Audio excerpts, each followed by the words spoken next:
I've got a cold, so my voice is gonna sound a little weird. I'm gonna get straight into the speech and then into the what if. So the inspirational speech for today is: you can't love without loving yourself. People might call you ugly. People might say that you'll never be loved, but as long as you know, I love myself. I love myself, and I don't care what people say about me. That's me. I love myself. People can insult me all the time, and trust me, I get insulted because of the way I look. But I love myself, so I can learn to love others. Alright, so we left off with Izuku passing his first test and moving on to the second one. Okay. Izuku was transported to the outside of what looked like an abandoned building. One of the user's voice came into his head. You will have 1 week to pass this test. The objective is to stop what you will see after this message happening, whilst also saying a phrase. I'll give you a clue. This one does not count, as you know the one that you can ask for. It's related to time. Then he said, let the test begin. Izuku looked around, and the first thing he heard was screaming coming from the abandoned building. And then he saw a man. I want 100 million yen. If you don't know what that is, it's 1 million pounds, or yeah, it's 1 million pounds. I'm pretty sure it is. Or else this girl goes. The man pulled a girl, and she was tied to a chair. She had duct tape over her mouth, and she was struggling. Izuku noticed she had pink hair and crosshairs for eyes. If you guys don't know who this is, it's Mei Hatsune. You may be wondering what she's doing in the test, but yeah, I don't know. I just need you to come up with something, okay? I just need you to come up with something. And plus, it will also help the relationship, even though they won't. Izuku will remember this, but she won't. But oh well. Izuku doesn't know who she is, but for some reason, he has a burning passion inside of him to save her. She seemed important for him. She seemed important to him for whatever reason. But Izuku, he brushes it off, and the world resets to the morning. Izuku wakes up on his bed, and the voice appears again. I've been nice in giving you 100% of all for one, but you only get to use one smash, so use it wisely. He never specified what type of smash, Izuku thought, and gets up. He does his daily exercise, which he actually doesn't do, but for some reason there was a note on the table that says exercise, so he ended up doing that anyway. After that, he comes to freshen out and goes outside. Okay, I've got 1 week. First things first, I need to research the villain I saw. Izuku walks into the police station and waits for someone to come. Eventually, a man wearing a uniform comes to the reception and asks Izuku what he needs. Izuku puts his hand in his pocket and somehow fills a card. I wonder how that got in there, he wonders. When he pulls it out, he sees a picture of the man with the gun, of the man with Mei Hatsune over the edge of the building. The policeman immediately notices that Izuku has a picture, and he wonders why. Izuku doesn't have an answer and just told him that he found it in his pocket. The policeman looks at Izuku with a strange face and decides to leave it be. The policeman then asks, are you here to tell us something about this man? Because We could we could have all the help we can get. Izuku shakes his head and says, "No, but I was hoping you could tell me something about him because I don't know." The man frowns as he walks behind his desk and opens his laptop. "Are you sure you live here? Because anyone who does knows the knows that that's Nail Gunner." Izuku scratches his head and looks down.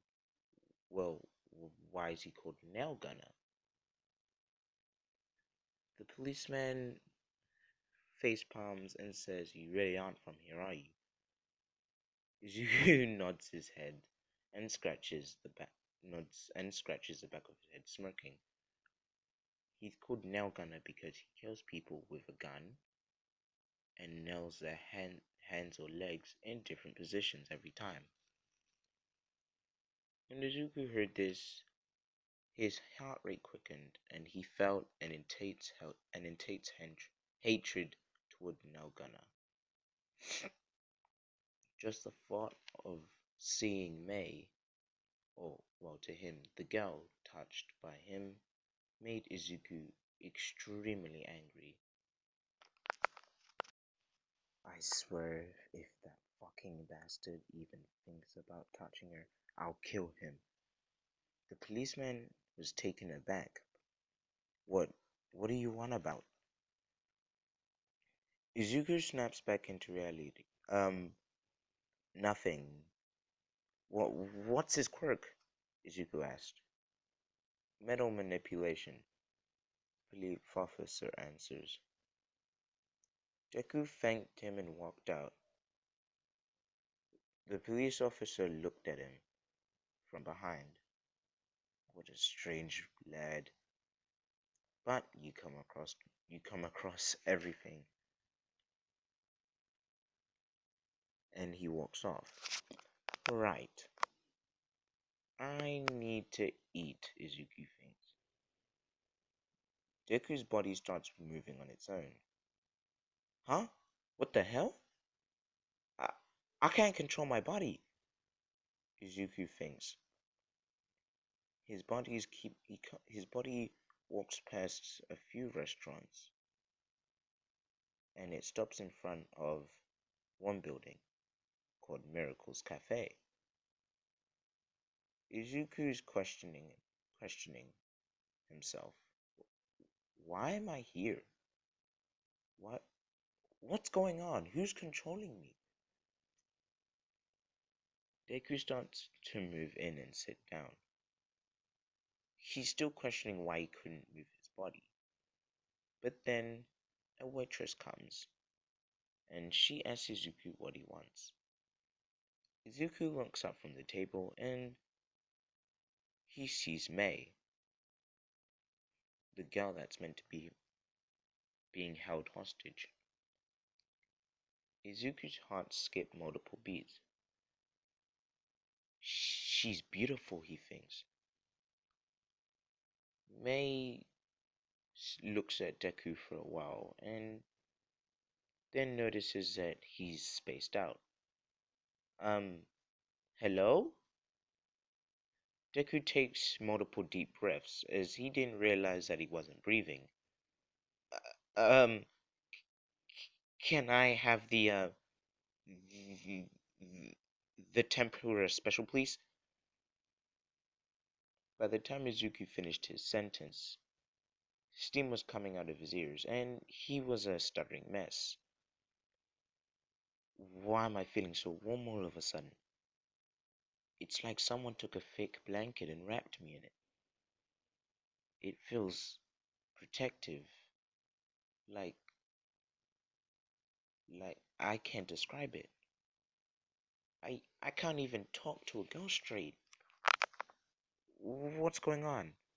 He thinks. "Anything else?" May asked. Izuku shook his head, and May left to go tell the chef. Izuku felt the warmness he felt drift away. When May returned with Izuku's meal, Izuku felt that the warmth came back stronger than last time. Am I in love during a test of my future? Now, we're gonna skip all the way to the seventh day, which is the final day. Izuku was prepared. He knew the building inside and out.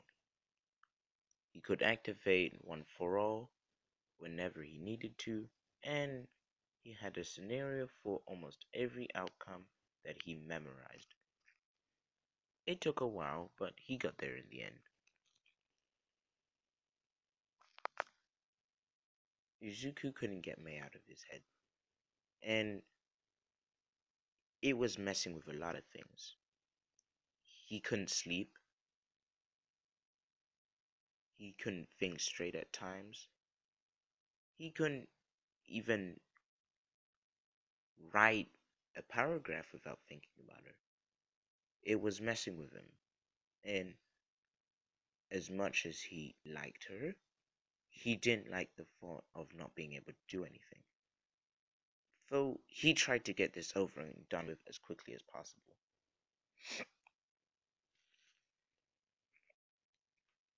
Izuku had tried many things.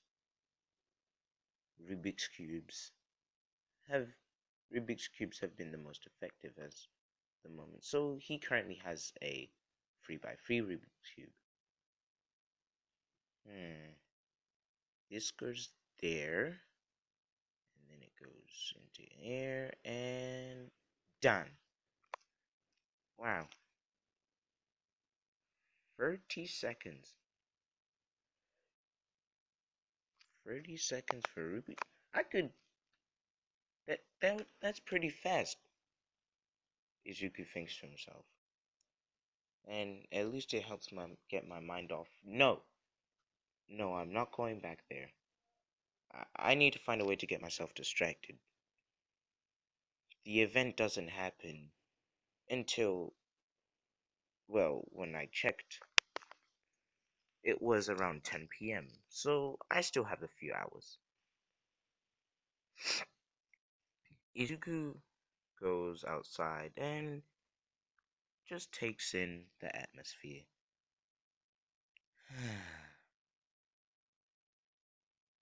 He could feel the coldness of not having Mei there with him, the loneliness, but he pushed it to one side. I could get used to this. Just looking, taking in the atmosphere. The only thing on my mind is the fact that Mei's here. And the other only thing on my mind is the fact that if I fail these tests, I could get no quirk and end up being a policeman like that other dude. It's nice to get out once in a while, he says to himself. Izuku sat down and there was let's just say for plot, there was a nearby beach. And guess who was there? Yeah, you guessed it, Mei. Mei was there. And Izuku at this point goes into Minato mode. Minato mode Izuku, and he's staring at her like his eyes have not come off her for about 5 minutes straight. She notices Izuku staring at her, and walks up to him. Izuku tries to prepare himself, but because he's just that nervous, he starts blushing a lot. Oh, hi. We seem to run into each other a lot. Twice in the same day. Wait, no, not in the same day. Twice in the same week. Izuku nods and tries to cover the fact that he's blushing, but it gets out. Mei looks at Izuku blushing, and she starts blushing herself. Now, none of them really know how to talk to each other, but Izuku's body starts moving on its own, and Izuku stands up. No longer a stuttering mess. He's like a different personality. You're May, right? Izuku thinks. Wait, no, not thinks. No, I screwed up. What's your... Can I have your name? Ah, yeah. My name's Mei Hatsune. What's yours? Izuku Midoriya. Izuku Midoriya. Izuku Midoriya? You mean the son and grandson of the past number one heroes? Izuku was surprised that she knew about his father and grandfather. Yes, that one. Wow. I never thought I'd come across him before. I never thought I'd come across him. You're like a legend. Apparently, you're quirkless, right? Izuku, well, he doesn't know what to say because he thinks that if he says he's quirkless, then, well, with the past experiences, no one will want to talk to him. So, he doesn't really lie, but he lies and says, "No, I have a quirk. I can show it to you, but I just can't use it." May is confused by the choice of words Izuku has said or used. Wait, you can show it to me, but you can't use it? Izuku activates one for 100% in his arm, and she sees it. Whoa. You have an enhancement quirk, right? Izuku nods. Wow. You could test out all my children. Izuku starts laughing until he sees that she's dead serious. Wait, what children? Izuku Izuku stays confused and she brings out a bunch of machinery. Izuku laughs, well, chuckles, and looks at her and is like, "Where'd you even get all of this from?" And she says, "I'm a support hero. Well, not hero, but I'm in the support department. So I build things to help heroes." Izuku looks at her and he thinks even more of her. "Well, what's your quirk?" "Oh, mine's basically an engineering version of Google."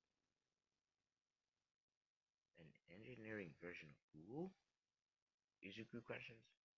"Yeah, so I can see the specs of almost anything, and it's a very useful quirk, especially in the department that I'm in."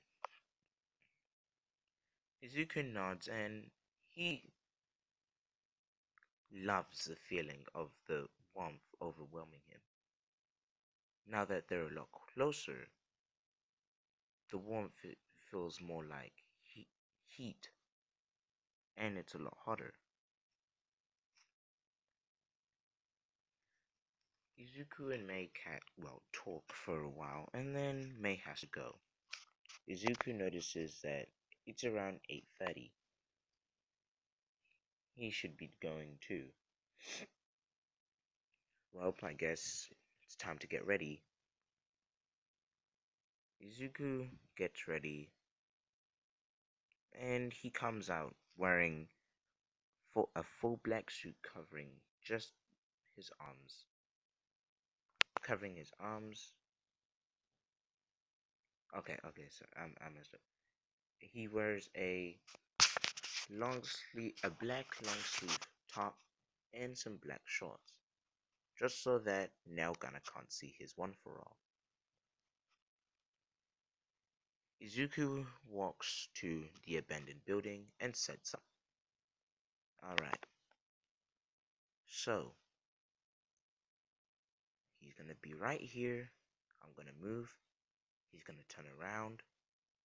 Then I'm going to move again. He's gonna turn in that direction. And then when he's turned, I'll try and get May. Worst case scenario, he turns and sees me. At that point, I'll have to punch him and try to get him as far away from her as possible whilst trying to, unstrap her.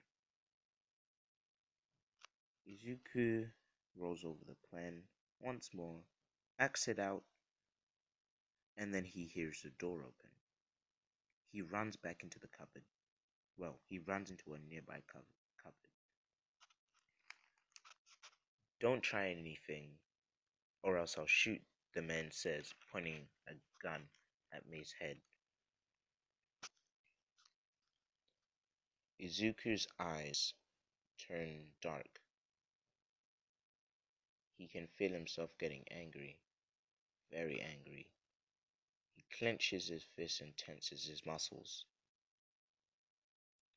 One for all doesn't activate, but he basically feels as if he has it. Izuku carries on listening, and he can hear Mei struggling. Izuku peers through the opening in the wardrobe.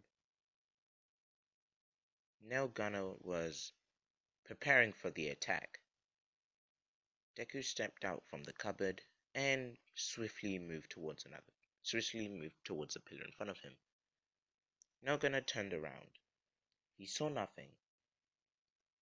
Well, nothing out of the usual. Then he heard a shoe hit the floor, and he turned the other way. "Who's here?" he shouted. "Don't make me kill the girl." Izuku stepped out from behind him and punched him in the face. Izuku walked up from behind him. Now Gunner turned around, but before he even managed to raise his gun, Izuku punched him in the face, sweeped him to the floor, did a low sweep so that the man tripped over, and then elbowed him to the floor. He then picked him up and threw him into the wall, hoping that he'd be down for just enough time that Izuku could untie Mei. Izuku ran to go and start to cut the tie with a little pocket knife until he had the cock of a gun. Nice try, kid, but you're gonna need more than that. And by the fact that you didn't use your quirk, I'm guessing you're quirkless. Now Gunner aimed his gun at Izuku, but Izuku's hands were still moving, cutting the rope. Eventually, he managed to cut the rope, and Mei sat still. And sorry about that. Mei sat still to try and, well, fake that she was untied. Izuku readied up his arm, and a little flash was showing through. Deku then moved it back. 100% United States of Smash! And smashes it into the ground. The whole building collapsed, rocks flying everywhere. And from what I read, a tornado forms after because the punch is so strong. So a tornado formed, and Izuku grabbed Mei and jumped into the tornado, whilst Nail Gunner was being, well, thrown around by it basically and hit by a bunch of things. The tornadoes, well, the tornado, let's say extinguished. The tornado extinguished, and Deku was thrown, holding May to Deku holding May was thrown away. May gave Deku a little ball and told him to throw it before he lands. Deku does that exactly. He throws it, and before he lands, a trampoline forms. Izuku bounces on it and into a nearby wall. The next thing Izuku hears is a ding, and when he opens his eyes, he sees the 11 users again. Well, you passed the second test. And you said the phrase. Congratulations. Izuku's older self. Well, Izuku's older self says, I'm proud of you, but here is one. Here's another test, and this is the third out of 11 tests. This one won't be so long. There is something we want to realize. Why we're testing you. That's the whole point of this test. To see why we're testing you. You'll get it. You have 24 hours. Izuku, the portal changed into a slight blue color. Izuku walked through and found himself strapped to a chair. Actually, no, not strapped. Found himself in a room with a chair, table, a bunch of sharpened pencils, pens, a whole pack of A4 paper, and a screen. A voice came into his head. You'll have 24 hours to figure out what we want to teach you. You'll be able to look at videos that will help you depending on how you look at it. Remember, 24 hours. Get it right, and well, you get to choose the next test. Get it wrong, well, I'll give you 2 chances. But knowing you, you don't need 2 chances, because you're quite peculiar. Most people never get the first 2 right on the first try anyway. But here you are. Well, let the second test begin. I'm gonna end it there. Thanks for, listening, and bye.